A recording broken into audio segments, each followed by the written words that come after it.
William and Kate's Farewell of Grace, Story, Part. The morning sun cast a golden glow over Kensington Palace as Catherine, the Princess of Wales, stood quietly in her private sitting room. Her hands trembled slightly as she held the letter that would change everything. The doctor's words echoed in her mind from the previous day's appointment. Stage 4 pancreatic cancer. 6 months, maybe less. She had always been the strong one, the pillar that held their family together through every royal crisis and personal challenge. But now, as she stared at her reflection in the antique mirror, she saw something different. The woman looking back at her wasn't the confident princess the world knew. She was simply Catherine, a wife and mother facing the most difficult battle of her life. William walked into the room, his footsteps soft on the Persian carpet. He had been in back-to-back meetings all morning, but something in her posture told him immediately that everything had changed. The way she held her shoulders, the stillness in her usually graceful movements. He knew before she even turned around. "The results came back," she whispered, not trusting her voice to stay steady if she spoke any louder. William's world stopped. In that moment, all the royal protocols, the state dinners, the ribbon cuttings, and the endless responsibilities seemed to fade into nothing. None of it mattered anymore. All that mattered was the woman standing before him, the love of his life, telling him something he wasn't ready to hear. He crossed the room in 3 quick strides and pulled her into his arms. She collapsed against his chest, finally allowing herself to feel the full weight of what they were facing. For 20 minutes they stood there in silence, holding each other as the reality of their situation settled around them like a heavy blanket. The children couldn't know yet. George at 15 was already carrying the weight of his future role as king.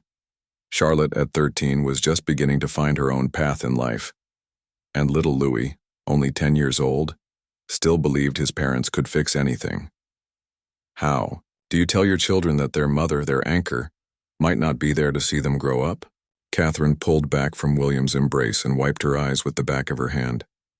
"We need to tell them together," she said, her voice stronger now. "But not today. Let them have one more normal day." William nodded, understanding completely. They had learned over the years that timing was everything, especially when it came to protecting their children from the harsh realities of royal life. But this was different. This wasn't about media scrutiny or public expectations. This was about time. Precious, limited time. The rest of that day passed like a dream. Catherine went through all her normal routines. She helped Louis with his homework, listened to Charlotte practice piano, and discussed George's upcoming exams. William watched her from doorways and across dinner tables, memorizing every smile, every laugh, every gentle correction she gave their children. That evening, after the children had gone to bed, Catherine and William sat in their private garden. The autumn air was crisp, and Catherine pulled her cashmere shawl tighter around her shoulders. They didn't speak about the diagnosis. Instead, they talked about memories, their first meeting at university, their wedding day, the births of their children, quiet family vacations away from the public eye. "Do you remember that summer in Norfolk when George was 3? Catherine asked, a small smile playing at the corners of her mouth. "He insisted on helping you fix the garden gate, and he kept handing you the wrong tools." William laughed softly. "He was so determined to be helpful, and you just sat there on the porch steps pregnant with Charlotte laughing at both of us." "Those were perfect days," Catherine said, her voice barely above a whisper. "Simple and perfect." William reached over and took her hand. "We'll have more perfect days," he said firmly. "Different maybe, but perfect in their own way." Catherine squeezed his hand. "I want to write them letters," she said suddenly. "The children, for their birthdays, their graduations, their wedding days, I want them to know how proud I am of them. No matter what happens." William's throat tightened, but he nodded. "We'll do it together. Whatever you need, whatever you want to do, we'll do it together." As they sat there in the gathering darkness, surrounded by the familiar sounds of their garden, the fountain trickling, the wind rustling through the trees, the distant hum of London traffic, Catherine made a decision. She wouldn't let this diagnosis define her remaining time. She would live every day fully, love her family fiercely, and face whatever came with the same grace she had brought to every other challenge in her life. "I'm scared," she admitted to William, the words escaping before she could stop them. "No," he replied, bringing her hand to his lips and kissing it gently. "I'm scared too, but we're going to face this together. Whatever happens, we face it together." The next morning would bring difficult conversations with their children, meetings with doctors, and the beginning of what would become the most challenging chapter of their lives. But for now, in this quiet moment in their garden, they simply held each other and drew strength from the love that had carried them through everything else life had thrown their way. Catherine looked up at the stars beginning to appear in the darkening sky. She made a silent promise to herself, to her family, and to the millions of people around the world who looked up to her. She would show them all what it meant to face the impossible with grace, dignity, and unwavering love. The story of their farewell was just beginning, but it would be written with the same careful attention to love, duty, and family that had defined their entire relationship. This would be their greatest test, but it would also be their most beautiful testament to the power of love in the face of unimaginable loss. William and Kate's farewell of grace story heard 2-3 days after receiving the devastating news. Catherine and William sat their children down in the cozy family room at Kensington Palace. The room was filled with afternoon sunlight streaming through tall windows, casting warm patterns on the comfortable sofas where they had shared countless family moments over the years. George, Charlotte, and Louis settled onto the large sectional sofa, sensing from their parents' serious expressions that something important was about to happen. Catherine had spent hours choosing her words carefully, knowing that what she said in the next few minutes would shape how her children remembered this moment for the rest of their lives. "We need to talk to you about something very important," Catherine began, her voice steady but soft. William sat beside her, ready to offer support if she needed it. "You know how I've been feeling tired lately and going to the doctor more often?" The children nodded. Charlotte had noticed her mother taking more afternoon rests, and George had overheard hushed phone conversations between his parents late at night. Even little Louis had asked why Mummy seemed sad sometimes when she didn't know anyone was watching. "The doctors found out why I've been feeling unwell," Catherine continued. "I have something called cancer, and it's quite serious. It means that I'm going to need special treatments to help me feel better. But even with the treatments, I might not get completely well again." The silence that followed was deafening. George, trying to be mature beyond his 15 years, straightened his shoulders and asked, "What does that mean exactly? Are you going to die?" The directness of the question took Catherine's breath away, but she had promised herself she would be honest with her children. They deserved the truth, delivered with love but without false hope that might make things harder later. "I might," she said gently. "The doctors are going to try everything they can to help me live as long as possible, but we need to prepare ourselves that this illness is very serious." Charlotte burst into tears immediately, the weight of her mother's words hitting her like a physical blow. Louis, not fully understanding what cancer meant but recognizing the sadness in the room, began crying too. George sat perfectly still, his jaw clenched, trying to process information that his young mind wasn't ready to handle. William moved to gather Charlotte and Louis into his arms while Catherine reached for George. "Come here, my darling boy," she whispered. And finally George broke, collapsing into his mother's embrace and sobbing like the child he still was beneath his responsible exterior. For the next hour they talked, cried, and held each other. Catherine answered every question her children asked, no matter how difficult. Charlotte wanted to know if it was her fault somehow. Louis asked if the cancer was contagious. George, ever practical, asked about treatments and timelines and what this would mean for their family. "The most important thing I want you to understand," Catherine said once they had all calmed down a bit, "is that nothing about how much I love you will ever change. Every single day I have left, whether it's 6 months or 6 years, I will love you with my whole heart. And even after I'm gone, that love will still be here with you."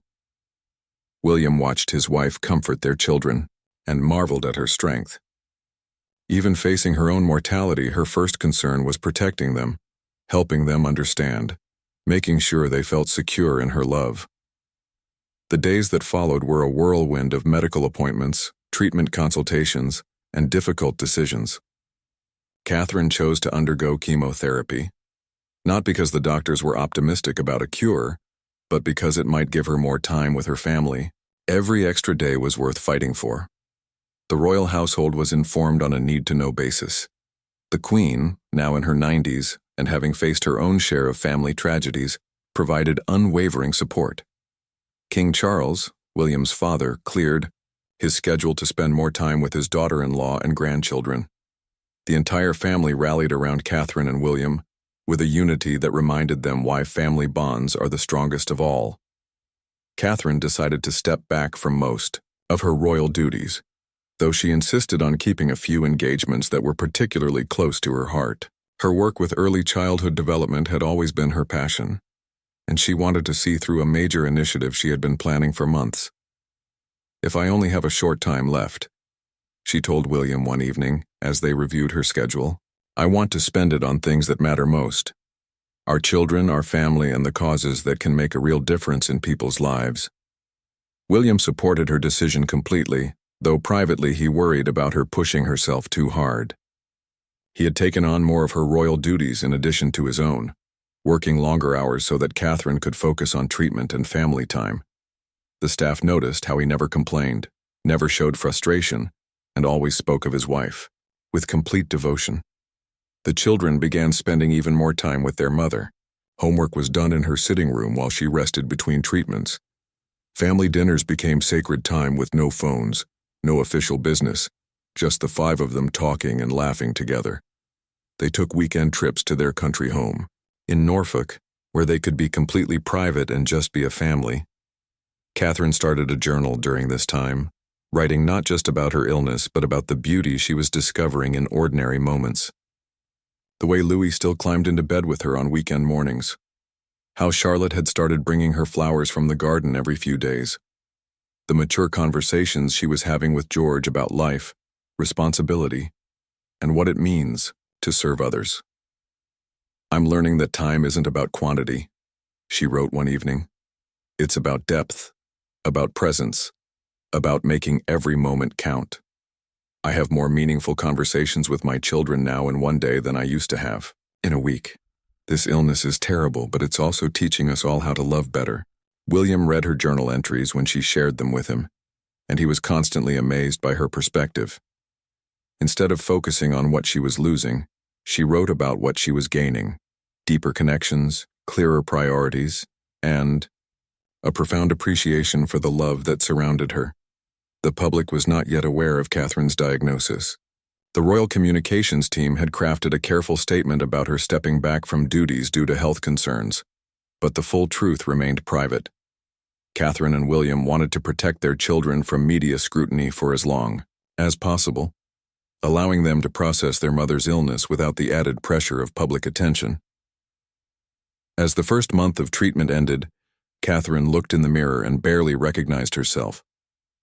The chemotherapy had taken its toll physically, but somehow her eyes looked brighter, more alive than they had in years. She was learning to find beauty in unexpected places, strength in vulnerability, and hope in the midst of heartbreak. William and Kate's Farewell of Grace story. Part 3. 2 months into Catherine's treatment, the royal family faced an impossible decision. The media had begun asking more pointed questions about Catherine's extended absence from public duties. Speculation was growing, and some news outlets were starting to publish theories about her health that were both inaccurate and invasive. Catherine sat in her private office at Kensington Palace, still weak from her latest round of chemotherapy, but determined to maintain control over her own story. She had been thinking about this moment for weeks, knowing that eventually they would need to tell the world about her diagnosis. The question wasn't if, but when and how. "I want to tell them myself," she said to William and their communications team during a morning meeting. "Not through a palace statement or a spokesperson. I want to speak directly to the people who have supported our family all these years." William reached for her hand across the conference table. Are you sure you're ready for that? Once we make this public, everything changes. The children will face questions. The media attention will be intense. Catherine nodded slowly. I've thought about this constantly. George, Charlotte, and Louis are going to have to live with this reality whether the public knows or not. At least if we control the message, we can protect them from rumors and speculation. We can tell our story with dignity. The Palace Communications Director, Sarah Chen, leaned forward. If we're going to do this, we should do it right. A video, message filmed here at home, personal but carefully prepared. We'll need to coordinate with Buckingham Palace and ensure all the family members are informed first.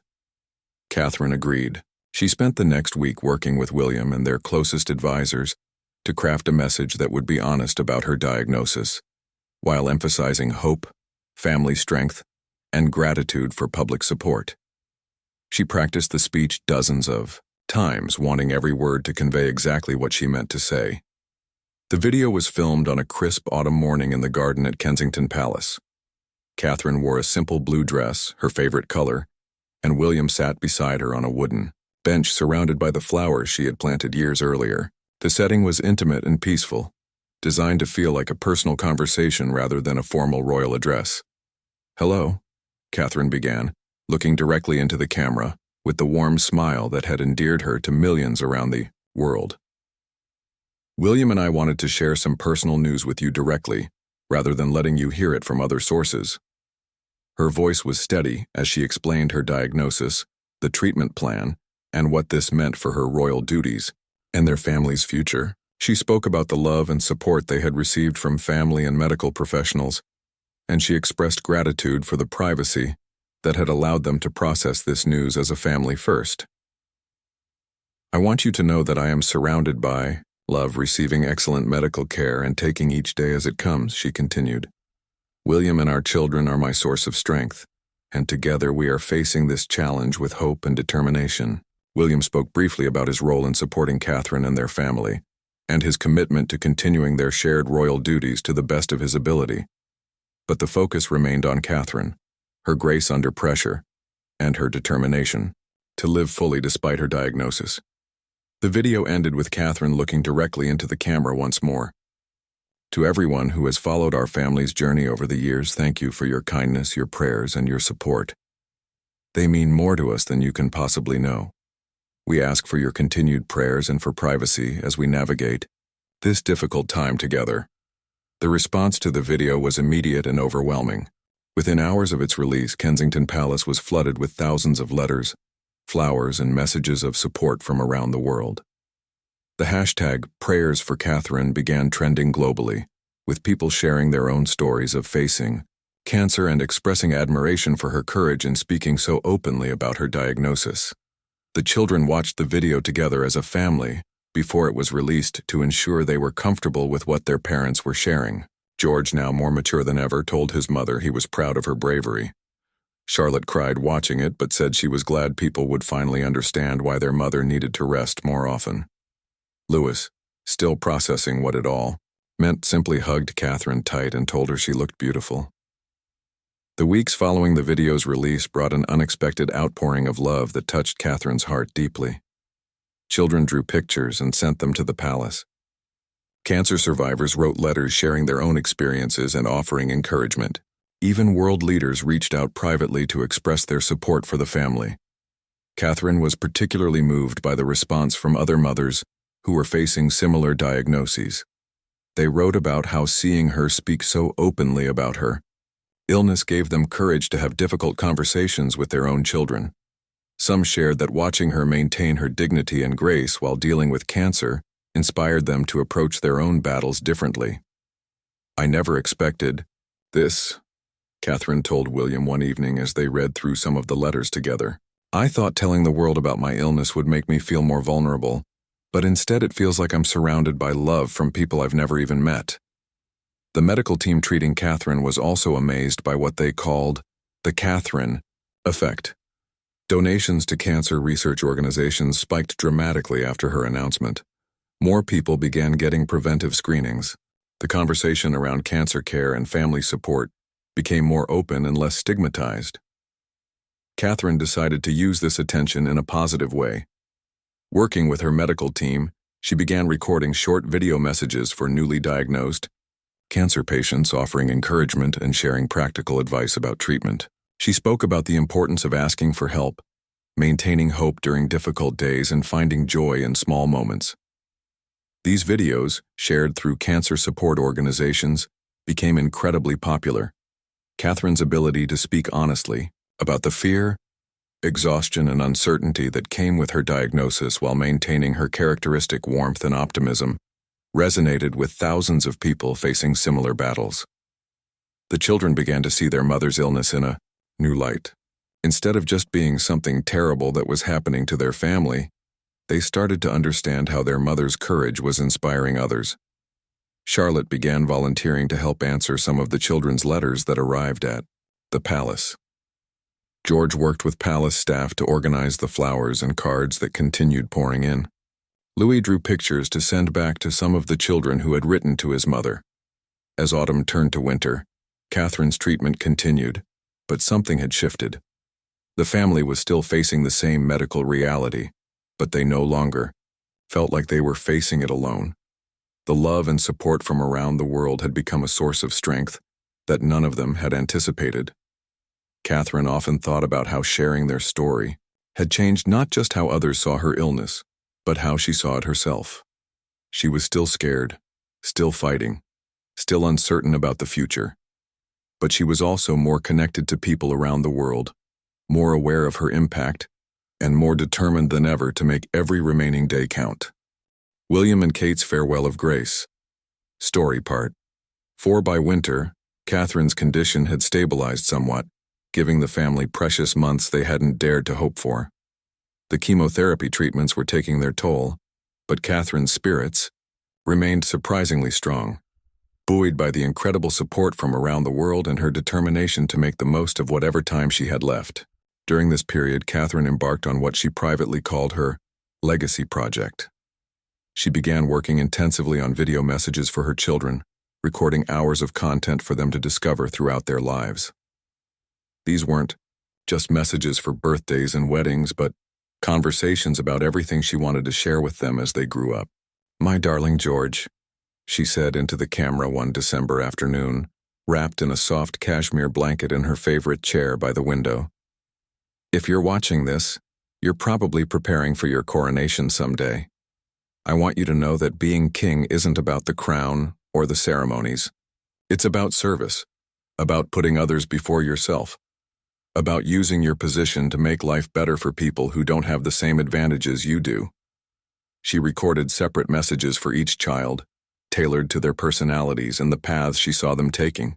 For Charlotte, she spoke about being a strong woman in the public eye, about staying true to herself even when the world tried to tell her who she should be. For Louis, she shared stories about their family, about his grandparents and great-grandmother, ensuring he would always know where he came from and what it meant to be part of something bigger than himself. The recording sessions were emotionally exhausting, but Catherine found them deeply meaningful. William would often sit quietly in the corner, listening to his wife pour her heart out to their children across time. Sometimes he had to leave the room because the weight of what they were doing was too much to bear, but he always came back knowing how important this was to Catherine. Between treatments, Catherine also began working on a different kind of legacy. She partnered with several charities to establish the Early Years Foundation, a comprehensive program focused on supporting children and families during a child's first 5 years of life. This had always been her passion, but now it took on new urgency. "If I can't be here to help my own children through all of their childhood," she told William, "at least I can help create something that will support other families for years to come." The foundation work gave Catherine a sense of purpose that energized her even on her worst days. She met with child development experts, reviewed research proposals, and insisted on being involved in every detail of the program's design. The IO Foundation would focus not just on education and healthcare, but on supporting parents and caregivers with practical resources and emotional support. During one particularly meaningful meeting, Catherine spoke with a group of young mothers who were facing various challenges: single parenthood, financial difficulties, health problems of their own. She shared her story with them, explaining how becoming ill had taught her to treasure every moment with her children. "We all worry that we're not doing enough for our children," she told the group. "But I've learned that being present, really present, is often more important than being perfect. Your children need your love more than they need anything else you think you should be providing." One young mother, Maria, broke down crying and told Catherine that she felt like she was failing her 3-year-old son because she couldn't afford expensive toys or activities. Catherine reached across the table and took Maria's hand. "I have every material advantage in the world," Catherine said gently, "but my children's favorite memories are the simple ones. Reading stories together, baking cookies, going for walks. Love doesn't have a price tag and presence doesn't require a budget." After that meeting, Catherine asked palace staff to help her stay in touch with several of the mothers she had met. She sent them personal notes of encouragement and small gifts for their children. These relationships became a source of joy and perspective for Catherine, reminding her that motherhood created bonds that transcended social class and circumstances. The children continued to amaze Catherine with their resilience and maturity. George had thrown himself into his studies with renewed focus, determined to be prepared for whatever responsibilities lay ahead. Charlotte had begun keeping a journal, writing letters to her mother that she planned to share someday. Louis had started a ritual of bringing Catherine something beautiful every day, a flower from the garden, a drawing he had made, or sometimes just an interesting rock he had found. One evening in January, as Catherine was having a particularly difficult day with treatment side effects, Louis climbed into bed beside her and presented her with a hand-drawn card. Inside, in his careful 10-year-old handwriting, he had written, "Mummy, you are the bravest person I know. When I grow up, I want to be brave like you." Catherine held that card to her chest and cried, not from sadness, but from overwhelming love and pride in the extraordinary children she and William were raising together. The royal family had also rallied around them in beautiful ways. King Charles visited almost daily, often bringing books to read aloud or simply sitting quietly with Catherine while she rested. The Queen, despite her advanced age, made the effort to have regular tea with Catherine, sharing stories from her own long life and offering wisdom gained from decades of facing public challenges with dignity. Catherine's relationship with her own family deepened during this time as well. Her parents, Carol and Michael Middleton, became a constant presence at Kensington Palace, helping with the children and providing emotional support to both Catherine and William. Her siblings, Pippa and James, coordinated their schedules to ensure Catherine was never alone during treatment days. "I used to worry that being royal meant losing my identity as just Catherine Middleton," she told her sister Pippa during one of their afternoon walks in the palace gardens. "But going through this illness has shown me that all the parts of who I am, daughter, sister, wife, mother, princess, they're all connected. I'm not separate people in different roles. I'm just me, trying to do my best in whatever situation I'm in." William watched his wife navigate these months with constant amazement. Even as her physical strength fluctuated, her emotional and spiritual strength seemed to grow deeper. She approached each day with intentionality, focusing on what mattered most and letting go of what didn't serve her or their family. The winter months also brought unexpected moments of joy. The family took a private holiday to Scotland, staying in a remote cottage where they could be completely alone together. They played board games, cooked simple meals, and took long walks in the countryside. Catherine later described it as one of the happiest weeks of her life. "There's something liberating about knowing your time is limited," she wrote in her journal during that trip. "It strips away all the unnecessary things and leaves you with what's truly essential. Love, presence, connection, beauty, laughter. These are the things that matter. Everything else is just noise." As winter gave way to spring, Catherine's medical team began preparing her and the family for what would likely be the final phase of her journey. The treatments were becoming less effective and the focus was shifting toward comfort and quality of life, rather than fighting the cancer aggressively. But Catherine faced this transition with the same grace she had shown throughout her diagnosis. She was determined to make her remaining time as meaningful as possible, both for herself and for everyone who loved her. William and Kate's Farewell of Grace. Story. Part 5 Spring brought both hope and heartbreak to the Wales family.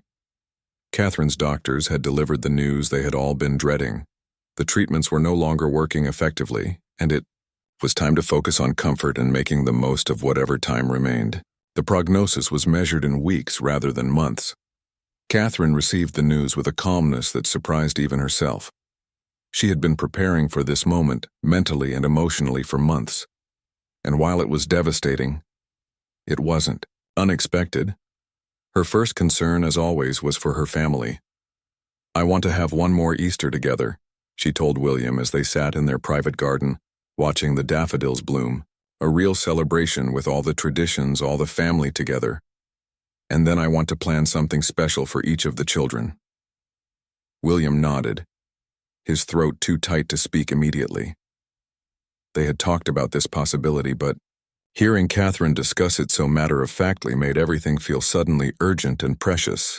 Every conversation, every shared glance, every moment of ordinary life was now weighted with significance. The Easter celebration Catherine planned became a beautiful testament to her ability to find joy, even in the darkest circumstances. The Dees' entire extended family gathered at Windsor Castle for a long weekend that felt both completely normal and utterly magical. Catherine insisted on participating in the traditional Easter egg hunt for the younger grandchildren, though she needed to rest frequently. During the Easter Sunday service at St. George's Chapel, Catherine sat between William and George, holding their hands throughout the ceremony.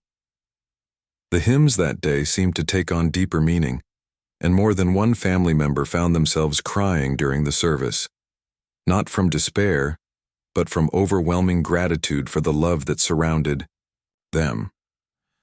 After Easter, Catherine began implementing what she called her individual time with each child. She planned special activities that spoke to each of their interests and personalities, creating final memories that would sustain them in the years ahead.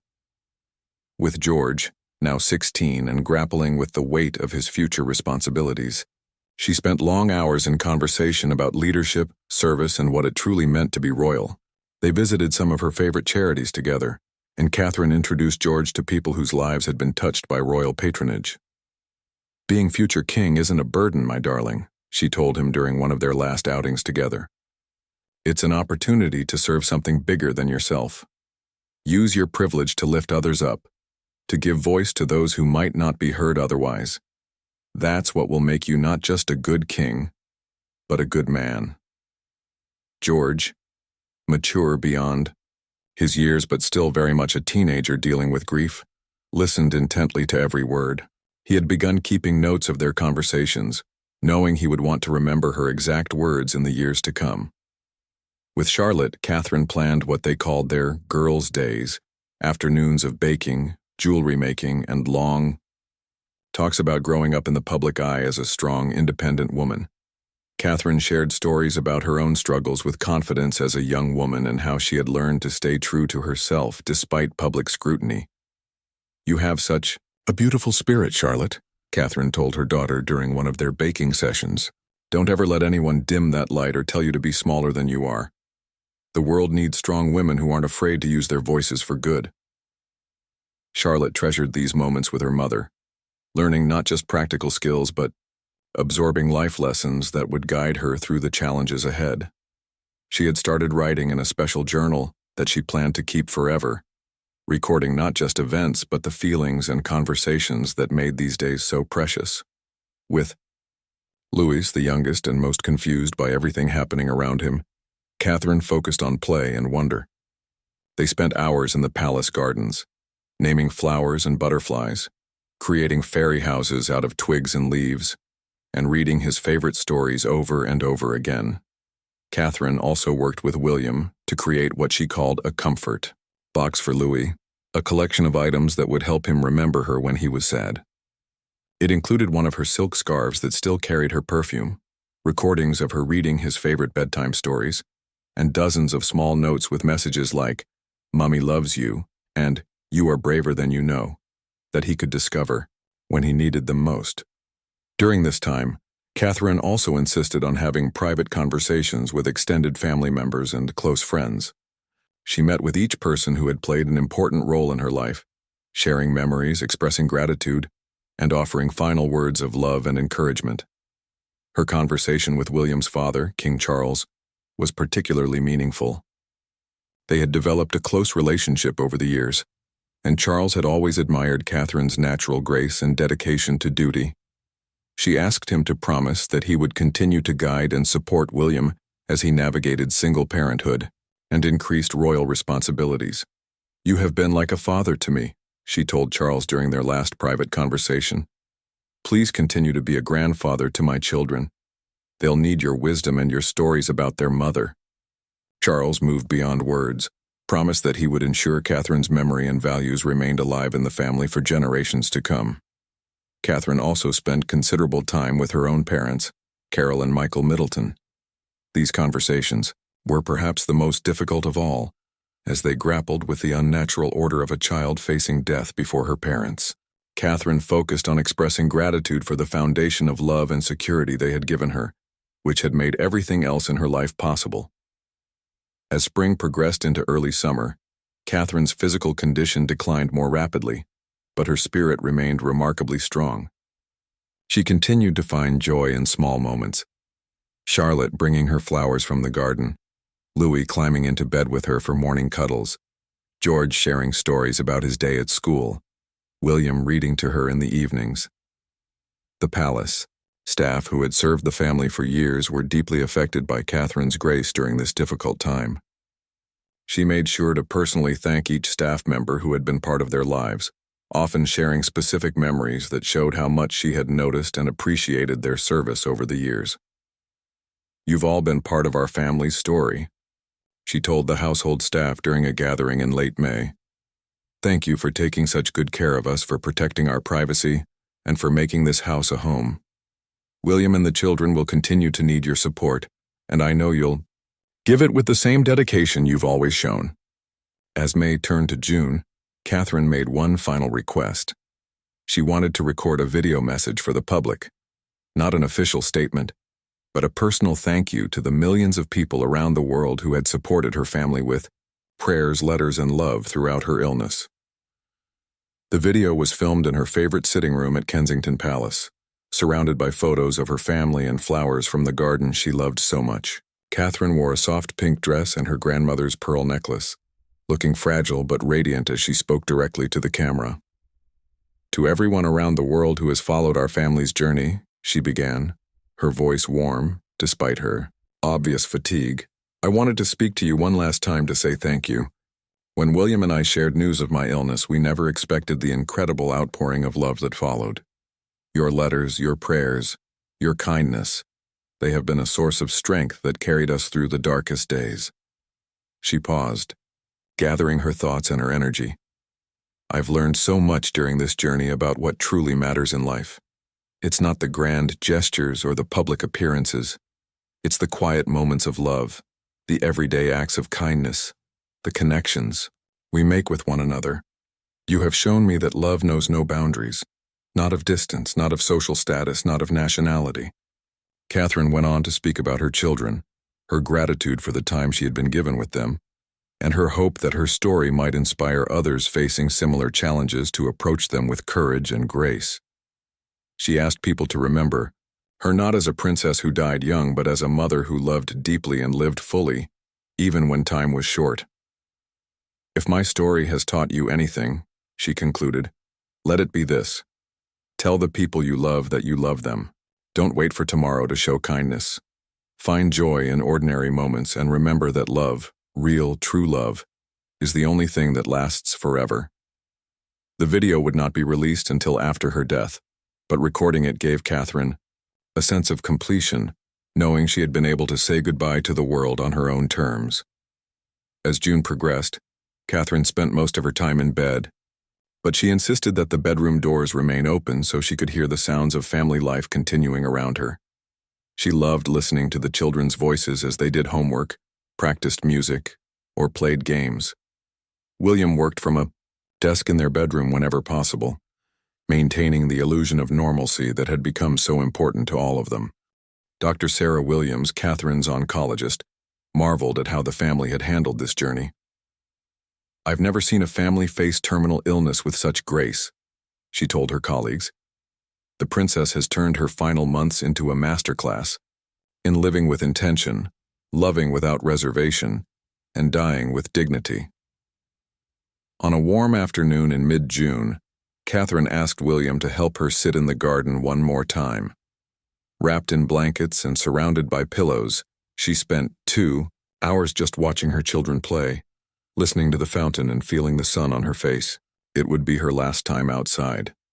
That evening, as William helped her back to bed, Catherine looked around their bedroom, at the photos covering every surface, the children's artwork taped to the walls, the flowers Charlotte brought fresh each morning. "I'm ready," she whispered to William as he tucked the covers around her. "I'm not ready to leave you all, but I'm ready for whatever comes next. We've done everything we could. We've loved as hard as we could. There's peace in that." William kissed her forehead and settled into the chair beside her bed, where he had spent so many nights over the past months. "I love you," he said simply. "Whatever happens, I love you." "I love you too," Catherine replied, her voice already growing faint. "Take care of our babies. Help them remember that love is stronger than loss." As the house grew quiet around them and their children slept peacefully in their beds, Catherine drifted into the sleep from which she would not wake, surrounded by love and at peace with the beautiful, albeit brief life she had lived. Catherine passed away peacefully in her sleep on a quiet Sunday morning in June, with William holding her hand and sunlight streaming through their bedroom windows. The house was still, the children sleeping late as they often did on weekends, unaware that their world had changed forever in the gentle hours before dawn. William sat with Catherine for a long time after she was gone, memorizing her peaceful expression and saying private goodbyes to the woman who had been his anchor for over 20 years. When he finally called Dr. Williams to confirm what he already knew, his voice was steady but hollow. The doctor arrived within the hour, officially pronouncing what William's heart had already accepted. The children were told together, just as they had learned about Catherine's diagnosis months earlier. William gathered George, Charlotte, and Louis in the same family room where they had shared so many important conversations, his own grief carefully controlled as he focused on helping his children through this moment. "Mummy died peacefully this morning," he told them gently. "She wasn't in pain and she knew how much we all loved her. She was ready to go, and she wanted us to remember that her love for us will never end."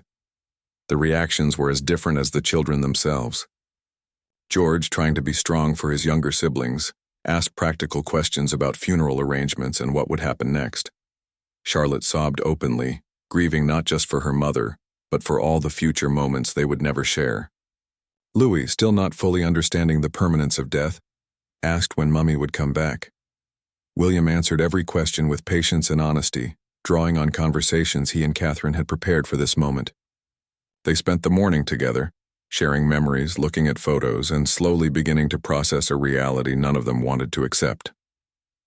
The news of Catherine's death was announced to the world at noon that Sunday through an official palace statement, but it was accompanied by the video message Catherine had recorded weeks earlier. Her final words to the public created an immediate outpouring of grief and love that seemed to encompass the entire world. Within hours, flowers began appearing at the gates of Kensington Palace, Buckingham Palace, and Windsor Castle. The tributes came from every corner of the globe, from world leaders and celebrities, but more meaningfully to William and the children, from ordinary families who had been touched by Catherine's grace, honesty, and courage throughout her illness. The funeral planning became a delicate balance between royal protocol and Catherine's personal wishes. She had left detailed instructions for a service that would honor tradition while reflecting her values and personality. She wanted music that celebrated life rather than mourned death, readings that focused on love and service, and a ceremony that would comfort her children rather than overwhelm them. King Charles took charge of many of the arrangements, working closely with William to ensure Catherine's wishes were honored, while managing the complex logistics of what would inevitably become a global event. Leaders from around the world requested to attend, but the family decided to limit the guest list to ensure the service remained personal and meaningful. The week between Catherine's death and her funeral became a period of national mourning unlike anything the United Kingdom had experienced in decades. The public response was immediate and overwhelming. Not just grief, but a profound appreciation for how Catherine had lived her final months and the example she had set for facing life's greatest challenges with dignity. Schools across the EU country held special assemblies where children shared what Catherine had meant to them. Many had followed her story throughout her illness and had been inspired by her courage. Cancer research organizations reported unprecedented donations in her memory. The Early Years Foundation that Catherine had worked so hard to establish received enough funding to operate for decades. George, Charlotte, and Louis were amazed by the public response to their mother's death. They spent hours reading the thousands of letters that arrived at the palace from children around the world, many sharing their own experiences with losing parents or family members to cancer. The children's messages were particularly meaningful because they showed how Catherine's openness about her illness had helped other families have difficult conversations about loss and grief. The funeral itself was held at Westminster Abbey on a beautiful summer morning, exactly 1 week after Catherine's death. The service reflected her wishes perfectly, solemn but not somber, celebrating a life well lived rather than simply mourning a life cut short. William delivered a eulogy that captured both his personal grief and Catherine's public legacy. "Catherine taught us all how to live with purpose and love without reservation," he said, his voice carrying clearly through the ancient cathedral.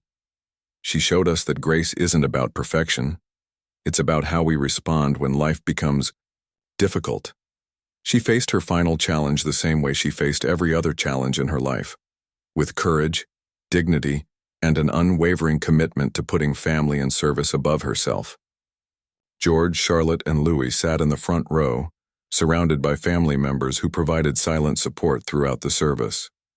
Charlotte held her grandmother Carol's hand throughout most of the ceremony, while Louis leaned against his grandfather, King Charles.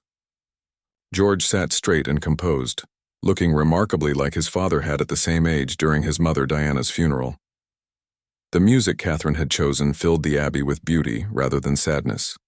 The choir performed hymns she had loved, and Charlotte sang a solo verse of Amazing Grace that left hardly a dry eye in the congregation.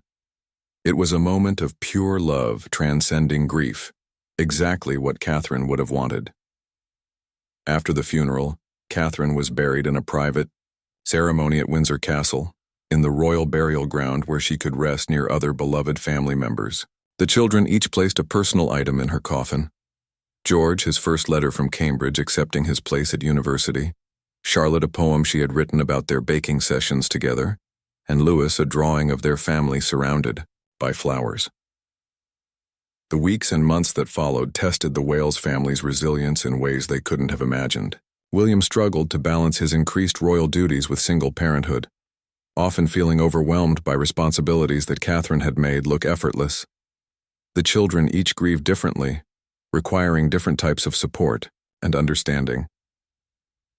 But slowly, the family found their new rhythm. They established new traditions while maintaining the ones Catherine had loved. Sunday family dinners became even more important, providing stability and connection during a time of profound change. They continued taking trips to Norfolk, where Catherine's presence still felt strongest. The foundation Catherine had worked so hard to establish became operational 6 months after her death, with William serving as its patron and the children participating in age-appropriate ways. The foundation's first major initiative was creating support groups for families dealing with serious illness, directly inspired by Catherine's own experience of facing cancer while parenting young children. A year after Catherine's death, the family gathered at Windsor Castle for a private memorial service. They shared favorite memories, read excerpts from the letters she had left for them, and released white balloons into the summer sky. It was a celebration of her life and their continuing love for her, rather than a mourning of their loss. George, now 17 and preparing for university, had grown into a thoughtful young man who carried his mother's values with quiet dignity. Charlotte, 15 and finding her own voice, had inherited Catherine's ability to connect with people from all walks of life. Louis, now 12, still had his mother's infectious joy and curiosity about the world. William often marveled at how Catherine's influence continued to shape their family even after her death. Her video messages for the children had become treasured, rituals watched on birthdays before important events or simply when they missed her most. Her journal entries, which William sometimes shared with them, continued to provide guidance and comfort. The world never forgot Catherine's final months and the grace with which she faced her greatest challenge. Her story continued to inspire people facing their own difficulties, whether illness, loss, or other hardships. The phrase farewell of grace became synonymous with facing adversity with dignity, love, and hope. 5 years after her death, as William watched George graduate from university, Charlotte excel in her A-levels, and Louis grow into a confident teenager, he knew that Catherine's greatest legacy wasn't her royal service or public work. It was the 3 extraordinary young people they had raised together, who carried her love and values into a future she couldn't share, but had helped prepare them for. Catherine's farewell had indeed moved millions to tears. But more importantly, it had taught them all how to love more deeply, live more intentionally, and face whatever challenges life might bring with grace, courage, and unshakable faith in the power of love to transcend even death itself.